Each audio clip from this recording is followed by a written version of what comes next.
नमस्कार, जय हिंद। मैं हूं मनीष झा और आप देख रहे हैं मनीष लॉ क्लासेस।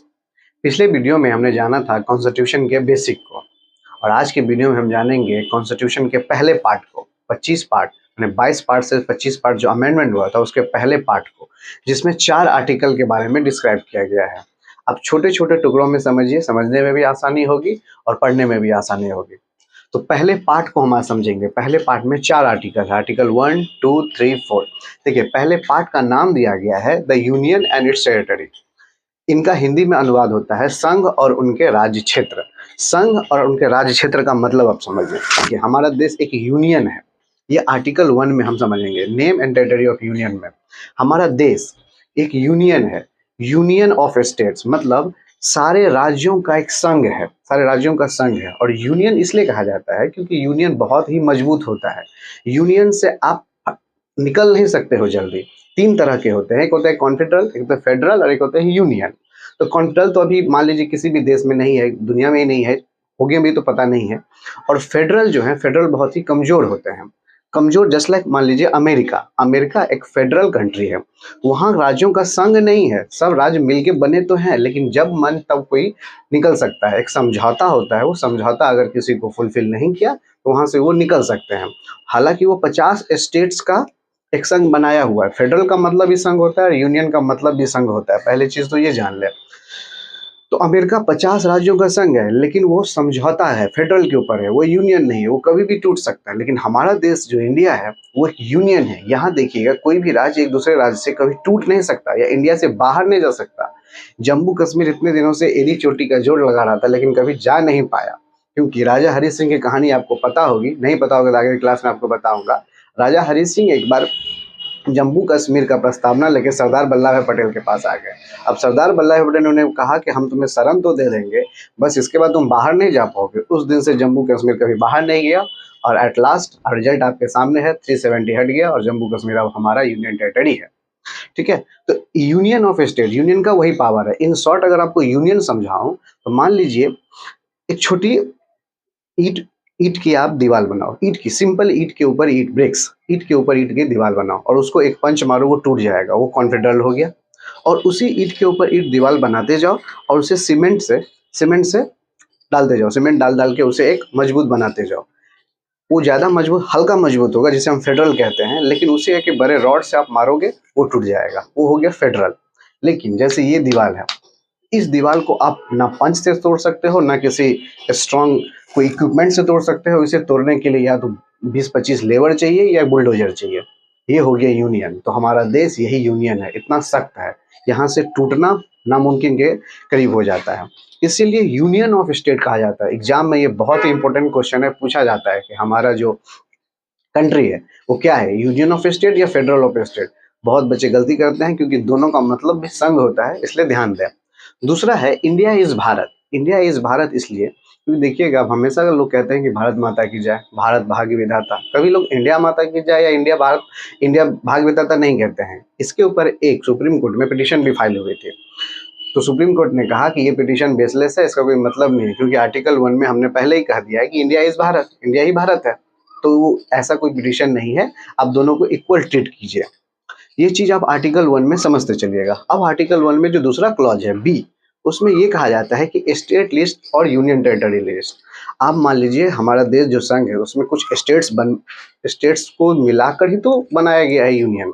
तो अब स्टेट्स कौन कौन से हैं, अगर हमें क्वेश्चन आता है कि हम भाई वेस्ट बंगाल से हैं, हम इस यूनियन में आते हैं कि नहीं, तो शेड्यूल 1 में वेस्ट बंगाल 14 नंबर पॉइंट पे है, इसका मतलब वेस्ट बंगाल यहाँ है। उसी तरह आप जिस जिस स्टेट में हो, आप अपनी अनुसूची में चेक कर लो, आपको मिल जाएंगे वो। तो इससे आप कंफर्म हो गए कि हम हैं। और कहीं अगर कोई दूसरा कुछ क्वेरी भी किया तो आप उन्हें इस चीज को दिखा सकते हो, ये एक प्रूफ है। ठीक है, कॉन्स्टिट्यूशन एक लीगल डॉक्यूमेंट है, इसे कोई डिनाई नहीं कर सकता, इसलिए आप आराम से इसको दिखा सकते हो। तीसरा क्लॉज जो है वो territory of India shall compromise, मतलब भारत के राज्य क्षेत्र, भारत के राज्य क्षेत्र। अब देखिए, कॉन्स्टिट्यूशन बनाने वाले कितने समझदार थे, मतलब वो तो थे ही, बहुत ही बेहतरीन तरीके से बनाया कि स्टेट्स तो 28 का कैटेगरी बना दिया कि स्टेट्स का, यूनियन टेरिटरी जैसे जैसे बढ़ेंगे और बढ़ेगा, और एक अभी 8 है, और एक एक्वायर्ड स्टेट भी बना दिया, एक्वायर्ड अर्जित क्षेत्र भी। मान लीजिए कभी कहीं जरूरत पड़ जाए, कहीं कब्जा करने का या कहीं और से मिलाने का, तो उसके लिए भी जगह है।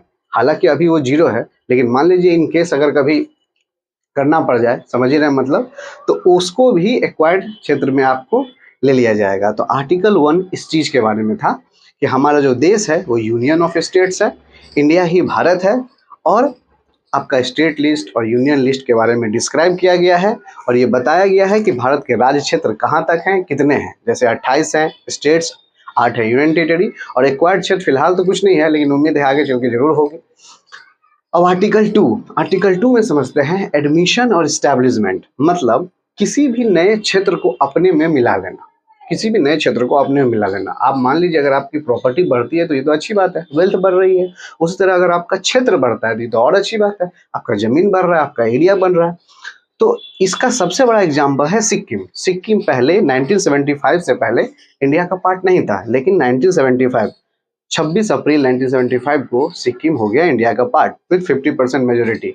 करना क्या था, बस 50% मेजोरिटी पार्लियामेंट में पास कर दी और एक अमेंडमेंट 36 अमेंडमेंट कर दिए, बन गया आर्टिकल 2।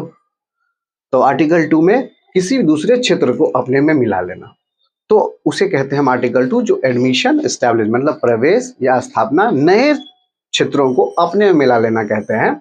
आर्टिकल 2 के बारे में डिस्क्राइब किया गया है। क्लियर है। आर्टिकल 3 हो गया फॉर्मेशन ऑफ न्यू स्टेट और अल्टर ऑफ एग्जिस्टिंग स्टेट। मतलब देखिए, आप आर्टिकल 3 में जैसे मान लीजिए मैं हूँ बिहार से, रहता बंगाल में हूँ, बिहार में था, तो अब इस 2000 की ईस्वी में बिहार को और झारखंड को दोनों को अलग कर दिया गया। तो ये आर्टिकल 3 के कारण होता है। पार्लियामेंट जब जाएगी 50% मेजोरिटी से अपने एग्जिस्टिंग स्टेट में फेरबदल कर सकती है विदाउट एनी ऑब्जेक्शन। मैंने किसी से कोई परमिशन भी लेने की जरूरत नहीं है, वो अपने स्टेट में कुछ भी फेरबदल कर सकते हैं। सपोज कीजिए आप घर के अगर आप मालिक हैं, आप घर में कहीं भी कुछ भी कीजिए, आपको किसी से पूछने की जरूरत है, पड़ोसी से अड़ोसी से, किसी को कुछ पूछने की। घर में अगर आप घर के मालिक हैं तो घर में कहीं भी कुछ भी कर सकते हो। कहाँ ड्राइंग रूम कहाँ सजाना है, कहाँ पे क्या रखना है, ये सब आप बना सकते हो। ये आर्टिकल 3 में है कि अपने यूनियन मतलब पूरे कंट्री के अंदर किसी भी स्टेट में अगर आपको कुछ फेरबदल करना हो तो आप कर सकते हो। चाहे वो झारखंड और बिहार की बातें हो, चाहे वो यूपी से टूटकर उत्तराखंड की बातें हो। ये हो गया आर्टिकल 3। आप समराइज वे में समझते चलिए। अब आर्टिकल 4 कहता है कि जो लॉ आर्टिकल 2 और आर्टिकल 3 के अंदर बन रहा है, जो लॉ आर्टिकल 2 और 3 के अंदर बनता है, वो जस्ट 50% मेजोरिटी से आप बना सकते हो। इसमें आर्टिकल 368 का पावर यूज करना कोई जरूरत नहीं है। No need to use power of article 368। ठीक है, ये कहता है, क्योंकि आर्टिकल 368 जो है वो है पावर ऑफ पार्लियामेंट।